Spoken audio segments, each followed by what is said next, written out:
Hi friends, mission GS academy में आपका स्वागत है। डेली की तरह आज मैं फिर आपके लिए 50 क्वेश्चन का टेस्ट सीरीज लाया हूं, जो कि अभी सप्ताह में 7 दिन चल रहा है। इसमें 50 क्वेश्चन रहते हैं और 50 क्वेश्चन के चारों ऑप्शन का डीपली डिस्कशन किया जाता है, जो कि आपके एग्जाम के दृष्टि से यह टेस्ट सीरीज काफ़ी ही महत्वपूर्ण साबित होता है। जो भी स्टूडेंट इस सीरीज को कंटिन्यू फॉलो करते आते हैं तो उनका तैयारी काफ़ी अच्छा हो गया होगा जीके जीएस में। इससे पहले मैंने 140 वीडियो 40 क्वेश्चन का पीडीएफ था और वो भी डाले हैं। जो स्टूडेंट उसे नहीं देखें वो जाके प्लेलिस्ट में देख लें, वहाँ पे 140 वीडियो और टेलीग्राम में 140 पीडीएफ भी पड़ा हुआ है। यह एडुटेरिया का जो न्यू बुक है जिसमें 100 सेट है, आज मेरा 21 नंबर सेट है।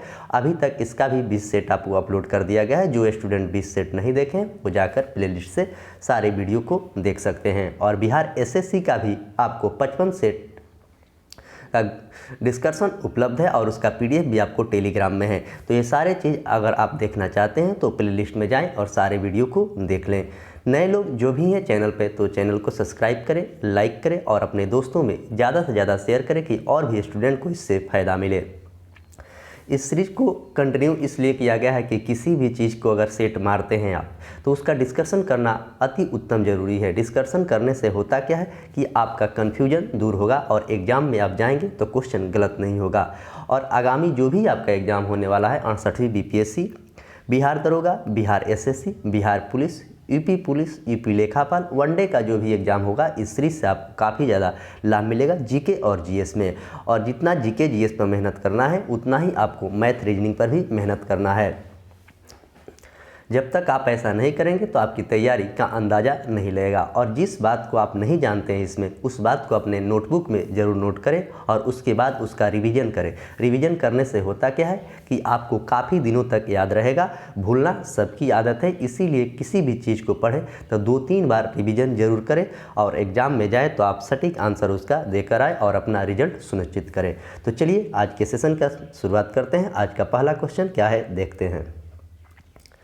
परिवार नियोजन कार्यक्रम किस पंचवर्षीय योजना के दौरान लागू हुआ था? तो सबसे पहले पंचवर्षीय योजना की शुरुआत 1951 से शुरू किया गया था। और किस पंचवर्षीय योजना में परिवार नियोजन की बात की गई है? तो दूसरी पंचवर्षीय योजना, चौथी पंचवर्षीय योजना, पांचवी पंचवर्षीय योजना और ऑप्शन डी की बात करें तो 7वीं पंचवर्षीय योजना। तो परिवार नियोजन की बात आपको चौथी पंचवर्षीय योजना में किया गया था। और पांचवी पंचवर्षीय योजना की बात करें तो पांचवी पंचवर्षीय योजना में गरीबी उन्मूलन की बात की गई थी।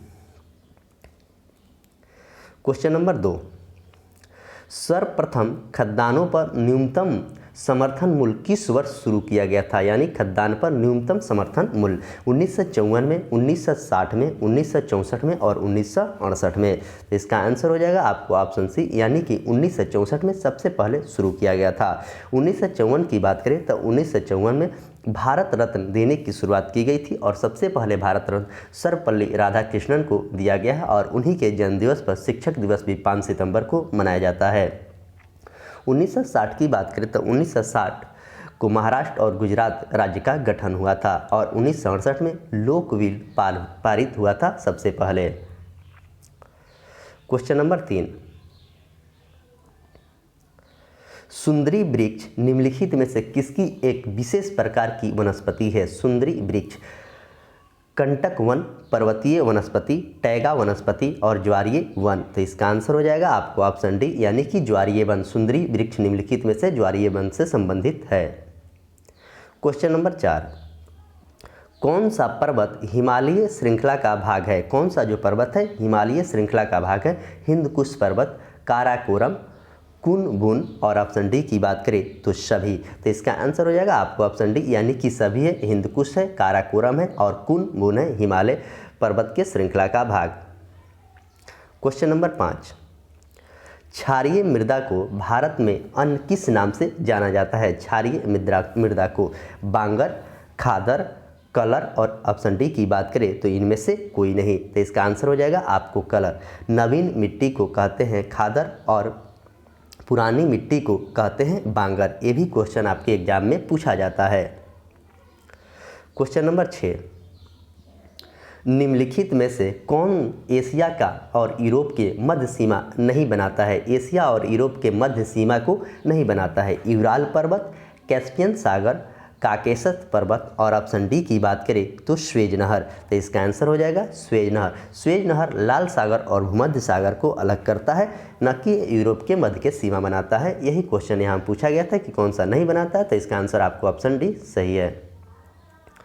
क्वेश्चन नंबर 7, निम्नलिखित में से कौन सा कथन असत्य है। यहाँ पर असत्य पूछा गया। दक्षिण भारत की ऊंची चोटी, नीलगिरी का सर्वोच्च शिखर, छोटा नागपुर की पठार की उच्च चोटी गुरु शिखर, और मेघालय पठार का सर्वोच्च शिखर नारकेक। तो इसमें पूछा गया कि कौन सा गलत है। जो गुरु शिखर है वो अरावली पर्वत की सबसे ऊंची चोटी है, जिसकी लंबाई आपको 1722 मीटर है। यही गलत था और गलत को पूछा गया था।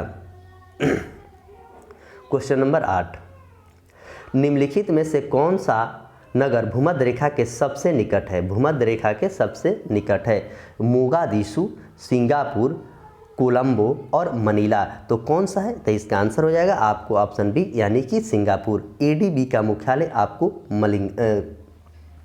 मनीला है। क्वेश्चन नंबर 9, IUCN का मुख्यालय कहाँ पर स्थित है। IUCN का मुख्यालय नैरोबी, स्विट्जरलैंड, न्यूयॉर्क और पेरिस। तो IUCN का मुख्यालय की बात करें तो इसका आंसर हो जाएगा यानी कि ऑप्शन बी स्विट्जरलैंड। यूनिसेफ का मुख्यालय न्यूयॉर्क है और यूनेस्को का मुख्यालय आपको पेरिस है, और केन्या की राजधानी नैरोबी है। क्वेश्चन नंबर 10, रामसर संधि पर भारत ने किस वर्ष हस्ताक्षर किया था। रामसर संधि पर 1 फरवरी 1975, 2 मार्च 1982, 1 फरवरी 1982, 2 मार्च 1986। तो इसका आंसर हो जाएगा आपको ऑप्शन सी यानी कि 2 फरवरी 1982 को रामसर संधि पर भारत ने हस्ताक्षर किया था। नाबार्ड की स्थापना 1982 में हुआ था 15 जुलाई को, और सिक्किम भारत का 23वां राज्य 1975 में 36वां संविधान संशोधन के तहत बना था। क्वेश्चन नंबर 11, वातावरण के जैविक एवं अजैविक घटकों की अंतक्रिया से विकसित तंत्र को क्या कहते हैं। वातावरण के, तो पारिस्थितिकी, जैव विविधता, पारिस्थितिकी तंत्र, और ऑप्शन डी की बात करें तो ऑप्शन कोई नहीं। तो इसका आंसर हो जाएगा आपको ऑप्शन सी यानी कि पारिस्थितिकी तंत्र। क्वेश्चन नंबर 12, रामसर सूची में सूचीबद्ध डीपोर झील किस राज्य में है। डीपोर झील असम, कर्नाटक, मणिपुर और गोवा। तो डीपोर झील की बात करें तो यह असम में है, और काजीरंगा राष्ट्रीय नेशनल पार्क भी आपको असम में है। किबी लामजाओ नेशनल पार्क आपको मणिपुर में है।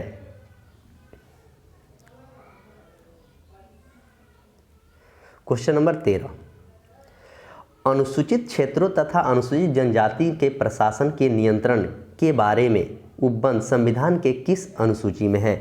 भारतीय संविधान की बात करें तो इसमें 12 अनुसूचियां हैं, और मूल संविधान में 8 अनुसूची थी।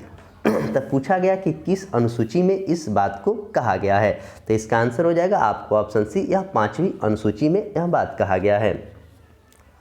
तीसरी अनुसूची की बात करें तो शपथ की बात कही गई है।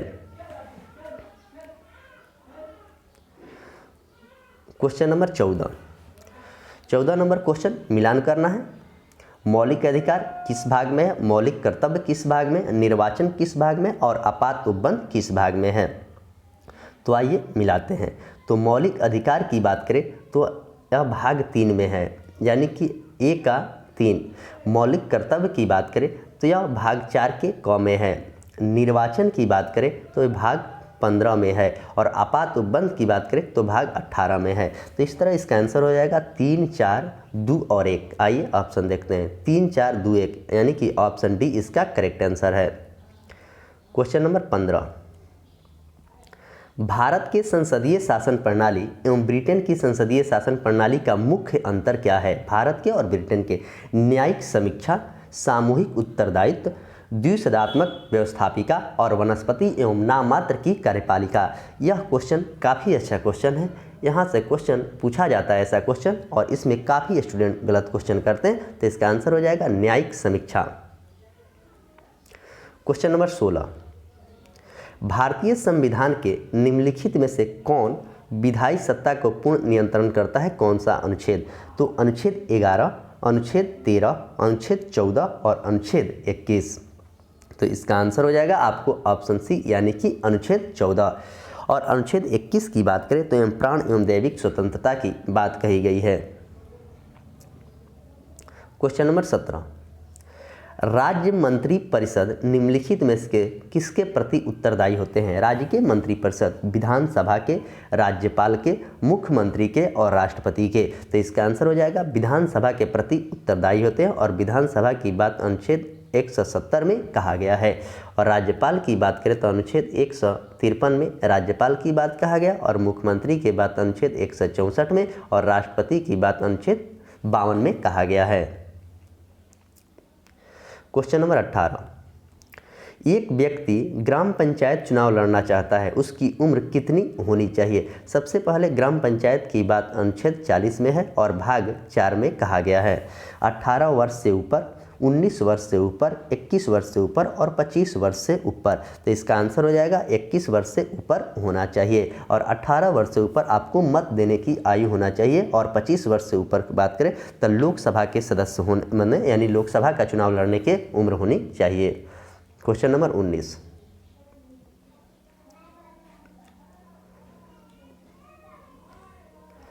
निम्नलिखित में से किस संविधान संशोधन के द्वारा पंचायतों को संवैधानिक दर्जा दिया गया?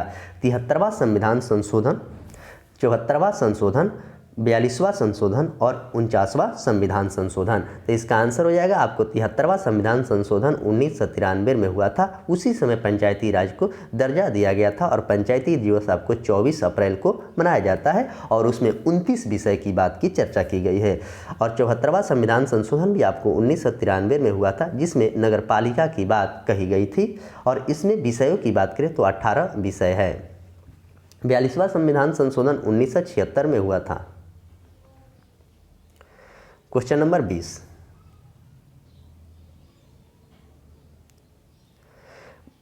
क्वेश्चन नंबर 20 कह रहा है भारतीय संविधान के अनुसार निम्नलिखित में से कौन एक भारतीय मूल अधिकार नहीं है? भारतीय संविधान कानून के समक्ष समानता का अधिकार, धर्म की स्वतंत्रता, भाषण देने की स्वतंत्रता, अपना शिक्षण संस्थान बनाने पर प्रतिबंध। तो इसमें पूछा गया कि कौन सा अधिकार नहीं है, तो इसका आंसर आपको ऑप्शन डी हो जाएगा यानी कि अपना शिक्षण संस्थान बनाने पर प्रतिबंध नहीं है, अपना शिक्षण संस्थान आप बना सकते हैं। क्वेश्चन नंबर 21, निम्नलिखित में से कौन सा सत्य है? वित्त आयोग एक संवैधानिक निकाय है। तो यह बिल्कुल सही है। तो इसमें पूछा गया था कौन सही है, तो सही आपको यही है। अनुच्छेद 280 में वित्त आयोग की बात कही गई है। वित्त आयोग संसदीय नियुक्त करती है, यह गलत है। और वित्त आयोग 5 वर्ष, वित्त आयोग में 5 सदस्य होते हैं, नहीं वित्त आयोग में 4 सदस्य होते हैं। इनमें सभी सत्य है तो सभी सत्य नहीं है, इसका आंसर आपको ऑप्शन ए। क्वेश्चन नंबर 22, निम्नलिखित में से कौन सी समिति CAG ऑडिट रिपोर्ट जांच करता है? तो प्राक्कलन समिति, लोक लेखा समिति, कार्य मंत्रणा समिति और ऑप्शन डी की बात करें तो ए और बी दोनों। तो लोक लेखा समिति इसकी जांच करता है। और कैग की बात करें तो अनुच्छेद 148 से अनुच्छेद 151 तक कैग की बात कहा गया है। क्वेश्चन नंबर 23, किलोखरी अपनी राजधानी किस शासक ने बनाया था? किलोखरी जलालुद्दीन फिरोज खिलजी, अलाउद्दीन खिलजी, मुबारक खिलजी और मोहम्मद बिन तुगलक। तक किलखोरी राजधानी आपको जलालुद्दीन फिरोज खिलजी ने बनाया था। अलाउद्दीन खिलजी की बात करें तो नगद वेतन सैनिकों के और बाजार नियंत्रण की प्रणाली की शुरुआत किया था। क्वेश्चन नंबर 24, सैयद वंश के संस्थापक कौन था? खिज्र खां, मुबारक खां, मुबारक शाह और अलाउद्दीन अहमद शाह। तो इसका आंसर हो जाएगा सैयद वंश के संस्थापक खिज्र खां था। क्वेश्चन नंबर 25, किस मुगल शासक के शासनकाल में स्थापत्य कला का स्वर्ण युग कहा जाता है? स्थापत्य कला का तो जहांगीर के, शाहजहां के, अकबर के और औरंगजेब के। तो इसका आंसर हो जाएगा आपको ऑप्शन बी यानी कि शाहजहां का जो शासनकाल था वो स्थापत्य कला का स्वर्णकाल था। जहांगीर के शासनकाल की बात करें तो चित्रकला का स्वर्णकाल जहांगीर को कहा जाता है। और हिंदी के स्वर्णकाल की बात करें तो अकबर को हिंदी के स्वर्णकाल कहा जाता है। और औरंगजेब के शासनकाल में सबसे ज़्यादा हिंदू सैनिक थे। क्वेश्चन नंबर 26, परम भागवत की उपाधि धारण करने वाला प्रथम गुप्त शासक कौन था? चंद्रगुप्त प्रथम, श्रीगुप्त, कुमारगुप्त और समुद्रगुप्त। परम भागवत की उपाधि धारण करने वाला प्रथम गुप्त शासक आपको समुद्रगुप्त था, जिसे भारत का नेपोलियन भी कहा जाता है।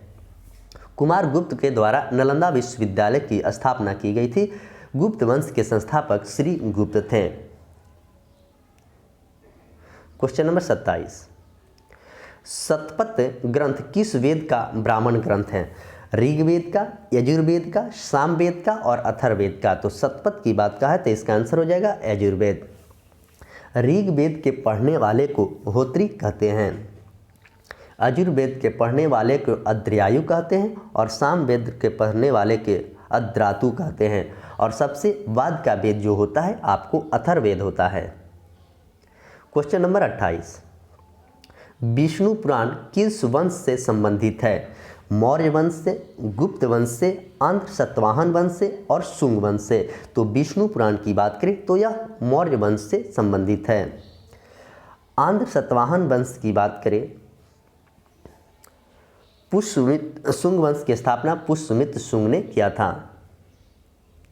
क्वेश्चन नंबर 29, द्वितीय आंग्ल मैसूर युद्ध के समय भारत का गवर्नर जनरल कौन था? द्वितीय आंग्ल मैसूर युद्ध के समय Warren Hastings, Lord Cornwallis, Lord ब्लेजली और लॉर्ड वेलेस्ली। लॉर्ड वेलेस्ली दो ऑप्शन हो गया है तो इसका आंसर हो जाएगा आपको वारेन हेस्टिंग्स था द्वितीय। लॉर्ड कर्नवालिस की शासनकाल की बात करें तो 1793 में अस्थायी बंदोबस्त इन्हीं के शासनकाल में आया था। और लॉर्ड वेलेस्ली की शासनकाल की बात करें तो 1798 में सहायक संधि इन्हीं के शासनकाल में हुआ था। क्वेश्चन नंबर 30, क्वेश्चन नंबर 30 कह रहा है कि निम्नलिखित में से कौन सा इसमें सही नहीं है? नौसेना विद्रोह 1946, नौसेना विद्रोह 1946 यह बिल्कुल सही है। कांग्रेस सोशलिस्ट पार्टी का गठन 1934 यह भी सही है। और बरदौली सत्याग्रह की बात करें तो 1928 यह भी सही है। तो आपसे गलत पूछा गया था तो पूना पैक्ट आपको 1931 नहीं 1932 में पूना पैक्ट हुआ था। गलत यही है, यही इसका करेक्ट आंसर होगा option D. Question number 31, Congress के किस अधिवेशन में पहली बार वंदे मातरम गाया गया था? 12वां अधिवेशन में, 11वां अधिवेशन में, 22वां अधिवेशन में और 21वां अधिवेशन में। तो कांग्रेस के 12वां अधिवेशन में यह गीत गाया गया था, जो कि आपको यह 1896 में गाया गया था 12वां अधिवेशन। क्वेश्चन नंबर 32, समाचार दर्पण पत्रिका के संस्थापक कौन हैं? जेम्स अगस्तक हिक्की, दादा भाई नौरोजी, शिशिर कुमार घोष और विलियम कैरी। तो समाचार दर्पण के कौन है? तो समाचार दर्पण के विलियम कैरी है। जेम्स अगस्त हिक्की ने 1780 में द बंगाल गजट समाचार पत्र के सबसे पहले किया था। दादा भाई नौरोजी की बात करें तो यह कांग्रेस के 3 बार अध्यक्ष बने हैं और सबसे पहले 1906 में स्वराज शब्द का प्रयोग इन्होंने ही किया था। हिंदू पेट्रियार्ट के शिशिर कुमार घोष थे। क्वेश्चन नंबर 33, पर्वतों पर आच्छादित हिम सूर्य की गर्मी के द्वारा एक साथ न पिघलने का कारण क्या है? यह अति कठोर हो जाता है। यह सूर्य से प्राप्त अधिकांश ऊष्मा को परिवर्तित कर देता है और इसकी विशिष्ट ऊष्मा क्षमता कम होती है और इसमें संलग्न की गुप्त ऊष्मा उच्च होती है। तो इसमें पूछा गया कि न पिघलने का कारण क्या है, तो इसका आंसर हो जाएगा आपको option B. Question number 34, refrigerator खाद्य पदार्थ को खराब होने से बचाता है क्यों? इनके न्यूनतम तापमान पर रोगाणु मर जाते हैं, इनके न्यूनतम तापमान पर रोगाणु जम जाते हैं, यह खाद्य पदार्थों को रोगाणु रहित कर देते हैं, इनके न्यूनतम तापमान पर जीवाणु में फफूंदी निकलते रहते हैं। तो इसका आंसर हो जाएगा आपको ऑप्शन डी। क्वेश्चन नंबर 35, गुरुत्वाकर्षण बल निम्नलिखित में से किस संस्थान पर सबसे कम होता है? गुरुत्वाकर्षण बल विषुवत रेखा पर, ध्रुव पर, कर्क रेखा पर और मकर रेखा पर। तो इसका आंसर हो जाएगा आपको ऑप्शन ए यानी कि विषुवत रेखा पर सबसे कम होता है। कर्क रेखा भारत के 8 राज्यों से होकर गुजरता है। गुजरात, राजस्थान, मध्य प्रदेश, झारखंड, पश्चिम बंगाल, त्रिपुरा, मिजोरम। क्वेश्चन नंबर 36, कपड़ों पर लगे हल्दी के दाग पर जब क्षारीय प्राकृतिक वाला साबुन रगड़ते हैं तब उसे धब्बे का रंग भूरा हो जाता है, ऐसा होता है क्यों? साबुन जल्दी से मिलकर अम्लीय प्रभाव उत्पन्न करता है। साबुन हल्दी से मिलकर उसकी अम्लीय प्रकृति उदासीन कर देता है। हल्दी एक प्राकृतिक सूचक है। हल्दी एक प्राकृतिक क्षारीय है। तो इसका आंसर हो जाएगा आपको ऑप्शन सी यानी कि हल्दी प्राकृतिक सूचक है। क्वेश्चन नंबर 37, फ्लोरेसेंट ट्यूब में साधारणतः कौन सा पदार्थ प्रयोग किया जाता है? सोडियम वाष्प एवं नियॉन, सोडियम ऑक्साइड एवं आर्गन, मर्क्यूरिक ऑक्साइड एवं नियॉन, पारा और आर्गन। तो इसका आंसर हो जाएगा आपको ऑप्शन डी, पारा और आर्गन का प्रयोग किया जाता है। क्वेश्चन नंबर 38, निम्नलिखित में से कौन टिंडल प्रभाव को प्रदर्शित करता है? दूध और पानी का मिश्रण, कॉपर सल्फेट का विलयन, स्टार्च का विलयन, नमक के घोल। तो टिंडल प्रभाव यानी कि पूर्ण आंतरिक परिवर्तन की बात कर रहा है। तो इसका आंसर हो जाएगा दूध और पानी का मिश्रण। क्वेश्चन नंबर 39, डीएनए में कौन शर्करा पाई जाती है? Glucose, deoxy ribose, deoxy glucose और ऑप्शन डी इनमें से सभी। तो डीएनए में आपको पाया जाता है डीऑक्सी राइबोज। क्वेश्चन नंबर 40,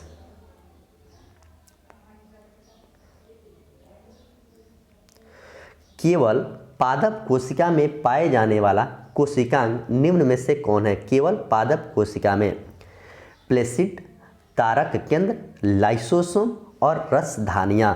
तो इसका आंसर हो जाएगा आपको ऑप्शन ए यानी कि प्लेसिड।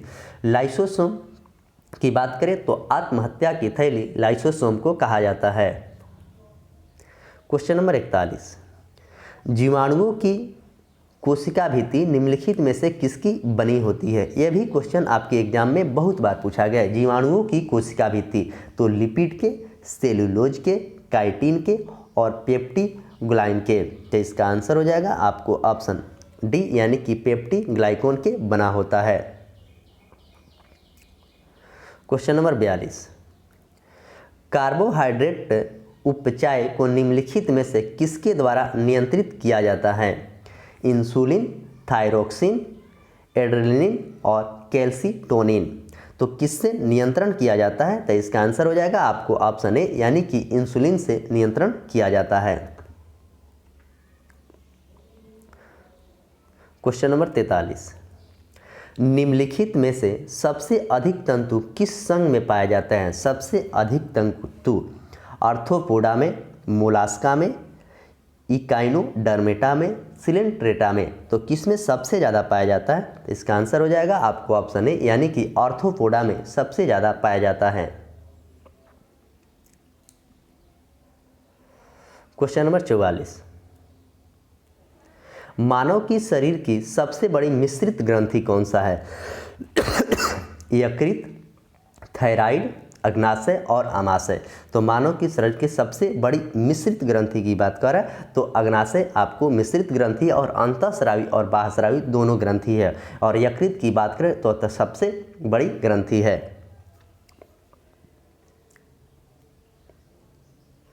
क्वेश्चन नंबर 45, रदरफोर्ड के परमाणु मॉडल की त्रुटियों को दूर किसने किया था? रदरफोर्ड के जो परमाणु मॉडल था उसकी त्रुटि का दूर किसने किया था? जे टॉमसन ने, निल्स बोर ने, चैडविक ने और गोल्डस्टीन ने। तो इसका आंसर हो जाएगा आपको ऑप्शन बी यानी कि निल्स बोर के द्वारा किया गया था। न्यूट्रॉन का खोज चैडविक ने किया था। और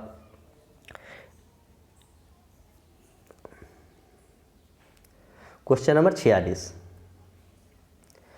अल्कोहल से ईथर बनाने की विधि में उत्प्रेरक के रूप में निम्न में से किसका प्रयोग किया जाता है? अल्कोहल से ईथर, गर्म एल्यूमिना को, क्यूप्रिक क्लोराइड को, निकेल को, नाइट्रोजन के ऑक्साइड को। तो एल्कोहल से ईथर बनाने के लिए किसका प्रयोग किया जाता है? तो इसका आंसर हो जाएगा आपको ऑप्शन ए, यानी कि गर्म एल्यूमिनियम का प्रयोग किया जाता है।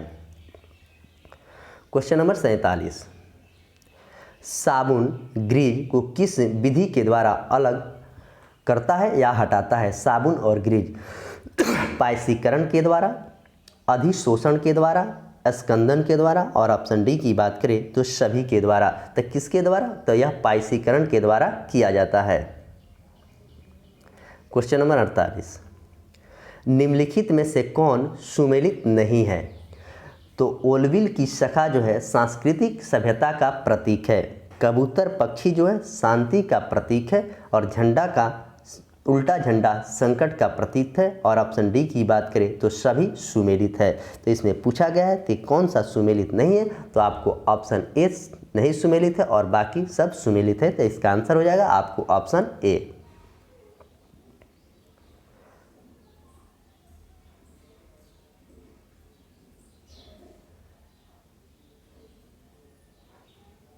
क्वेश्चन नंबर 49, दिल्ली का मोती मस्जिद किस मुगल शासक के द्वारा बनवाया गया था? दिल्ली का मोती मस्जिद अकबर के द्वारा, शाहजहां के द्वारा, औरंगजेब के द्वारा और जहांगीर के द्वारा। तो दिल्ली के मोती मस्जिद आपको औरंगजेब के द्वारा करवाया गया था। औरंगजेब को जिंदा पीर के भी नाम से जाना जाता है। अकबर ने लाल किला का निर्माण आपको आगरा में किया था, और शाहजहां की बात करें तो शाहजहां ने दिल्ली में लाल किला बनवाया था। और जहांगीर की बात करें तो जहांगीर को चित्रकला का स्वर्ण युग कहा जाता है। क्वेश्चन नंबर 50,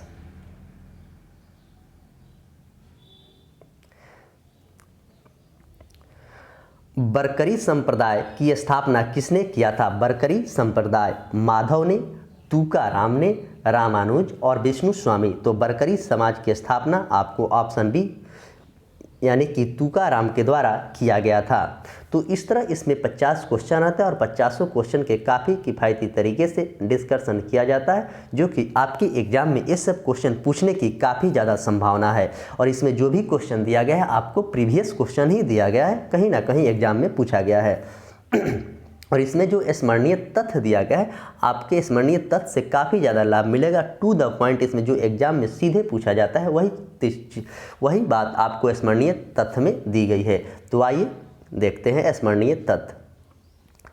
न्याय की जंजीर के रूप में जाना जाता है। न्याय के जंजीर के रूप में आपको जहांगीर को जाना जाता है। जहांगीर के बड़े पुत्र दुर्था खुसरो ने गुरु अर्जुन देव की सहायता से जहांगीर के खिलाफ विद्रोह किया था, और जहांगीर ने ही गुरु अर्जुन देव की हत्या करवाई थी। तो जहांगीर के बड़े पुत्र खुसरो ने दिया था। खुसरो की सहायता करने के कारण जहांगीर ने अर्जुन देव को फांसी भी दिलवाया था। देखिए इस बात को सीधे यहाँ पर लिखा गया है। और औरंगजेब किसको फांसी दिलवाया था? तो तेग बहादुर, जो कि 9वें गुरु थे। इसके शासनकाल में मुगल चित्रकला अपने चरम उत्कर्ष पर था। किसके शासनकाल में? तो जहांगीर के। इसके दरबार में रहने वाले प्रमुख चित्रकार था उस्ताद मंसूर, अबुल हसन, बिशन दास और महमूद मुराद। यह 4 रहते थे मुगल के जो जहांगीर के शासनकाल में चित्रकार। उस्ताद मंसूर था और अबुल हसन था, बिशन दास था और मोहम्मद मुराद थे। इसने संस्कृत भाषा के विद्वान जगन्नाथ को पंडित राज की उपाधि दिया था। ये भी क्वेश्चन आपके एग्जाम में बहुत बार पूछा गया है कि जहांगीर ने किसे संस्कृत भाषा का विद्वान पंडित कहा था? तो जगन्नाथ को पंडित राज की उपाधि दिया था। अशोक के कौशाम्बी स्तंभ पर जहांगीर का लेख उत्कीर्ण है। कौशाम्बी आपको उत्तर प्रदेश में पड़ता है। इसके शासनकाल में captain Hawkins, sir Thomas Roe Bharat आए थे। तो जहांगीर के शासनकाल में कौन कौन आया था? कैप्टन हॉकिंस और सर टॉमस रो। जहांगीर के मकबरा का निर्माण नूरजहां ने करवाया था। यह क्वेश्चन कई बार एग्जाम में पूछा गया है कि जहांगीर के मकबरा का निर्माण किसने करवाया था? तो नूरजहां। इत्मा-उद-दौला का मकबरा का निर्माण नूरजहां ने करवाया था। नूरजहां का वास्तविक नाम मेहरुल निसा था। ये भी क्वेश्चन पूछा जाता है। नूरजहां का वास्तविक नाम मेहरुल निसा था। मयूर सिंहासन के निर्माण करवाया था। तो मयूर सिंहासन का निर्माण आपको शाहजहां ने करवाया था। ताजमहल का निर्माण करने वाला मुख्य स्थापत्य कला का उस्ताद अहमद लाहौरी था, जो कि शाहजहां के द्वारा की गई थी। शाहजहां के शासनकाल स्थापत्य कला का स्वर्ण युग भी कहा जाता है। दारा शिकोह शाहजहां का पुत्र था। दारा शिकोह जो था वो शाहजहां का पुत्र था। दारा शिकोह ने सर-ए-अकबर नाम से उपनिषदों का अनुवाद कराया और इसके अतिरिक्त इसने भागवत गीता एवं रामायण भी फारसी में अनुवाद कराया था। दारा शिकोह को शाह बुलंद इकबाल के रूप में जाना जाता है। तो शाह बुलंद इकबाल के रूप में किसे जाना जाता है? तो दारा शिकोह को जाना जाता है।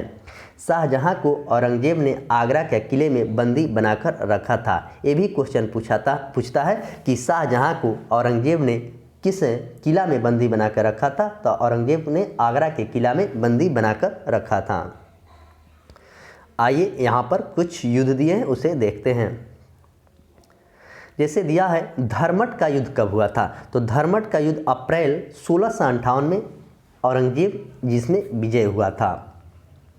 यह जो भी युद्ध है आपको औरंगजेब का युद्ध है, जिसमें औरंगजेब सभी में हुआ था। धर्मट का युद्ध 1658 जिसमें औरंगजेब विजय हुआ। सामूगढ़ का भी आपको मई 1658, यह कभी कभी आपको सजाने को पूछता है। तो अप्रैल में धर्मट का हुआ था और मई में आपको सामूगढ़ का हुआ था और सब में औरंगजेब ही विजय था। और देवराई का युद्ध की बात करें तो 1659 में हुआ था, जिसमें औरंगजेब विजय हुआ था। तो यह तीनों युद्ध को आप अच्छे से याद रखेंगे, आपके एग्जाम में ये सब क्वेश्चन पूछा जाता है। तो इस तरह आज मेरा 21 नंबर सेट था, जो कि आपके सामने काफ़ी किफ़ायती तरीके से इसका डिस्कशन किया गया है कि कहीं से भी आपको इसमें डाउट ना हो। मैं आशा करता हूं कि यह सीरीज आपको काफ़ी अच्छा लगता होगा। अच्छा लगता है तो कमेंट और लाइक करना ना भूलें और अपने दोस्तों में ज़्यादा से ज़्यादा वीडियो को शेयर करें कि और भी स्टूडेंट को इससे फ़ायदा मिले। और जो भी लोग चैनल पर नए हैं तो चैनल को सब्सक्राइब करें, लाइक करें और अपने दोस्तों में ज़्यादा से ज़्यादा शेयर करें। और इसका PDF पाना चाहते हैं तो टेलीग्राम का लिंक आपको वीडियो के डिस्क्रिप्शन में दे दिया जाता है, वहाँ से आप टेलीग्राम ज्वाइन कर लें। वहाँ पे आपको सारे PDF और वीडियो दोनों हैं, वहाँ से आप देख सकते हैं। तो चलिए मैं इसी के साथ आज के सेशन के समाप्त करता हूँ। मिलेंगे कल सुबह 8 बजे फिर, तब तक के लिए धन्यवाद।